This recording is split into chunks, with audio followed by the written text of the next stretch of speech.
Hi guys, magandang araw. Nagiya nga itong mag-ina na mag-bowling nga daw sila. Tapos syempre, tatanggi ba naman kami? Minsan lang ito at ang tagal ko na nga din na hindi nakapag-bowling. Last natanda ko nung 2018 pa. Dito nga lang kami nagpunta sa city center at pumasok na nga kami sa loob. Fast forward nga tayo, dumiretso na nga kami agad doon sa taas at hinanap na namin dito sa loob ang playing area. Naprank nga kami guys kasi akala namin may bowling dito. Yung pala ay wala at itong isa nga parang gusto pa ata bumalik sa pagkabata at talagang sumakay pa. Fast forward nga tayo guys. Nag-ikot-ikot na nga kami at dito nga kami napadpad sa Chickboy Inasal. Ang tagal ko na nga na napunta dito sa city center guys. Pero ngayon lang ako makakain dito. Kaya kailangan naka-video tayo. Ganito pala pag pumasok tayo sa social media. Yung feeling vlogger na. Charot! Marami pa akong kakainin bago tayo maging ganap na vlogger. Kaya umpisahan ko na muna kumain dito sa Chickboy Inasal. Fast forward nga tayo, nag-order na nga sila at nag-order nga lang din ako ng inasal na paa. Dito nga kami sa labas pumwesto para maluwag dito. Bigyan na nga kami dito ng karak ay estet. Mainit na sabaw pala. Akala ko kasi karak. Man na nga natin ito para malaman kung sabaw nga ba talaga ito. Siyempre, masarap naman yung sabaw nila dito guys. Sabi nga nila, sabaw pa lang ay ulam na. Dito nga ay dumating na yung order namin. Ngiting tagumpay na naman tayo nito. Si happy tayo na naman ako. Yung mga tropa mong food is life lang palagi. Kaya ang sarap kasama ng mga to. At pagkatapos nga nito, log at indomie na naman ang ulam ko. Ganito lang yung mga galawan ng mga OFW dito. Kaya fast forward na tayo guys. Tapos na nga pala kami kumain. At dahil Pinoy tayo, kailangan may matamis tayo pagkatapos nito. Dahil nga malapit lang yung McDo dito. Aba siyempre,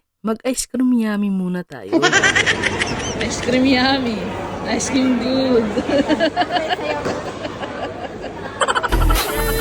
Ice cream yummy.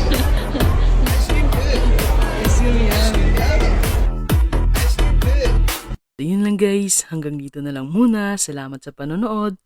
Ingat po kayo.